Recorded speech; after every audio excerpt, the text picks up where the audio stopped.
Hey folks, how you doing today? Again, we are bringing back one of my students. He's gone through the course. He's starting to ask questions, and he was gracious enough to say, you know what, let's record him so it will help other folks. So Leandra, how you doing, sir? What's question or topic number 2 of the day? Thanks, Michael. I'm doing fine. Thanks for having me. And the second topic is when you are doing the underwriting, taking all the numbers, because I think it's always the numbers and the story that you have to put all together to see if it makes sense for you on your deal. And I have one question. When you consider the closing costs and the moving costs to make the house available for renting, when you see like you need to change the roof or the AC in 8 years or 9 years, it's more than 5 years that people usually do their exit strategy. If you consider all these costs on upfront when you're doing your numbers analysis. Yeah, so when you look at my spreadsheets, and I help my students kind of understand the numbers, what you're really referring to is the column I call make ready. And the make ready column is the variable that you play with. And it's the variable in the spreadsheet that as you practice this more, you get more comfortable with. So the rules of thumb is really what you're asking me for. So first and foremost, anything that is going to need to be replaced in the next 12 to 24 months, I absolutely include up front. And my general recommendation is to replace that item before a tenant moves in. My history says Band-Aids don't work.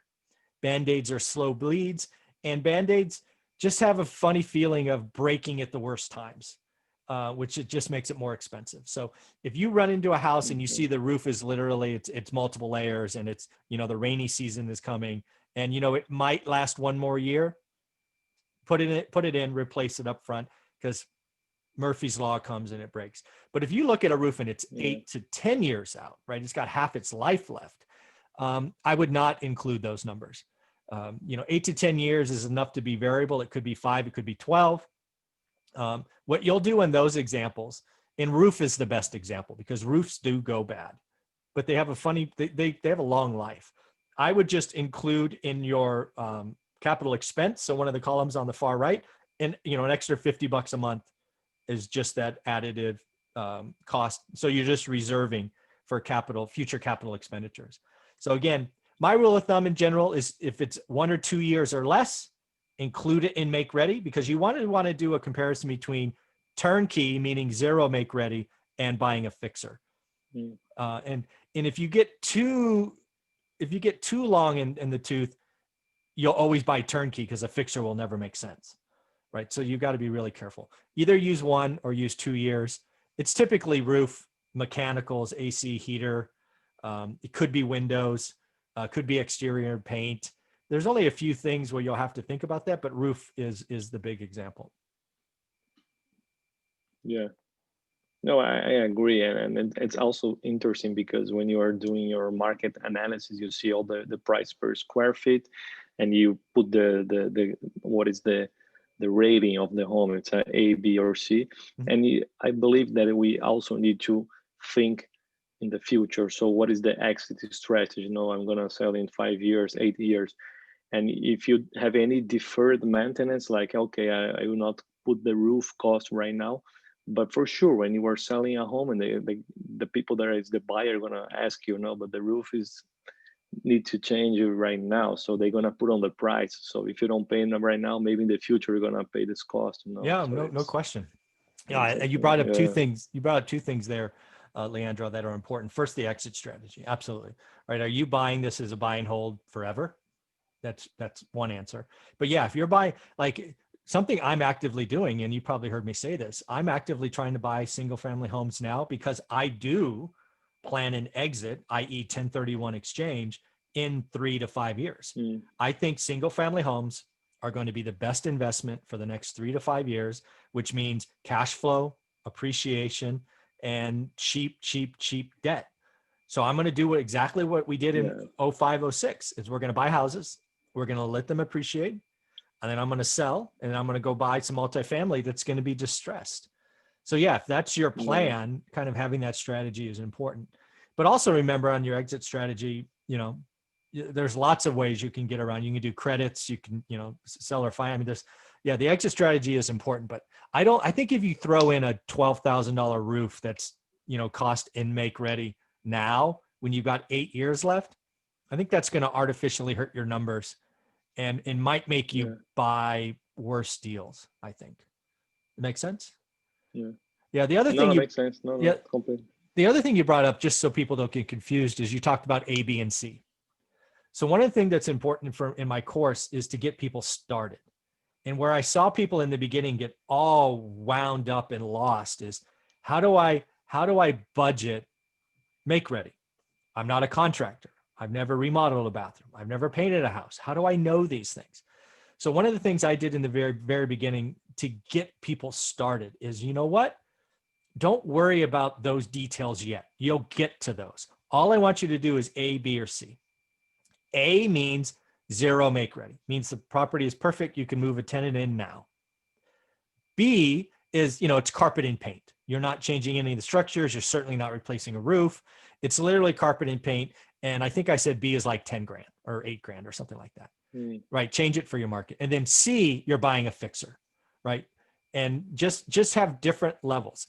In the beginning, if you worry about getting the make ready right, you're actually not learning enough fast enough, right? So just do A, B, and C in the beginning. Because most people can look at it and go, hey, that's perfect. Or B, that's like, or C, like, ooh.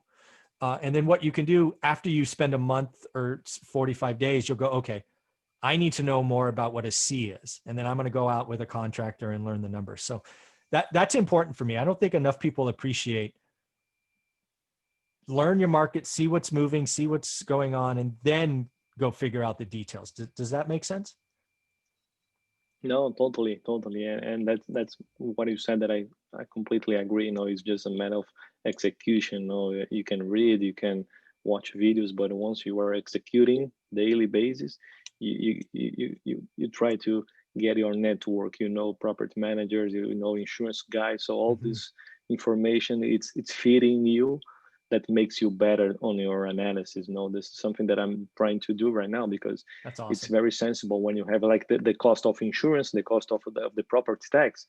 So I Yeah. usually call the county to say what is the rate mile that I should apply on the new purchase price, because Yep. people sometimes underwrite with the previous property tax and it's done. Yeah, So you're right. it's very about details. And once you are in the field working, boots on the ground, all the things starts to happen. The network, people Yeah. are starting to calling you, the mortgage brokers also. No, it's amazing. Yeah, it's amazing when you get into this and you just get a little bit better every day, how it all kind of ties together. Usually it's about 45 or 60 days in when you really do appreciate your network's growing. You're really starting to identify deals. You're getting better at it. I forget, how long have you been, I didn't ask this earlier. How long have you been taking the course? How long has it been?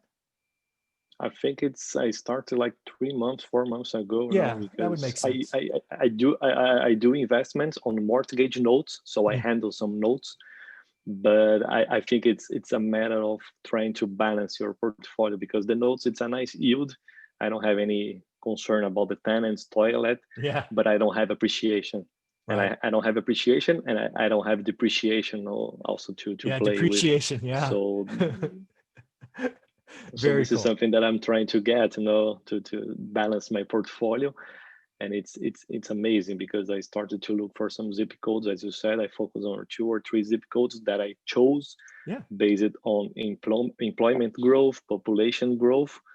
And it makes sense, because I also reached the county, say what is the companies that are going to Awesome. put their new branch or new warehouse, and try to see what's going on in that county. What is and based on this information, you can make sure to know I'm doing a good investment, because people are coming, the city is growing, and also jobs is coming to the city, into the county. That's amazing. Yeah. So the Yeah. course has been helpful, I'm guessing. Yes. A lot. I think it's open your mind in terms of what is the basics that you have to do, but then it's up to everyone to You got to do take the the work. responsibility to move in, and to do the work and the homework. As you said, the homework it's up to you. You can do a good or a bad homework. It's up to us to make it this challenge. I like that. I like that. It's up to you. Yeah. Again, Yeah, I show the path. I show you a proven path. It's everything I've done in a market I never knew. And yeah, I can't make you do the work. It's a little bit of work every day and you're better.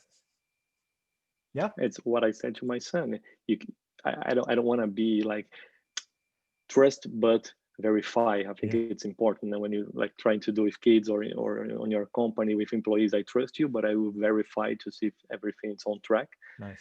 But you can study to take a C or an A. Yeah. But in the future, you're gonna see the payoff. If you do your underwriting accordingly, you're gonna buy this a good deal, and you don't need to be worried. No, Awesome. Awesome. you don't have to make up for yourself. No. That is awesome. Well, I appreciate you doing this. We got one more topic. Let's call this interview. I appreciate you. Thank you very much.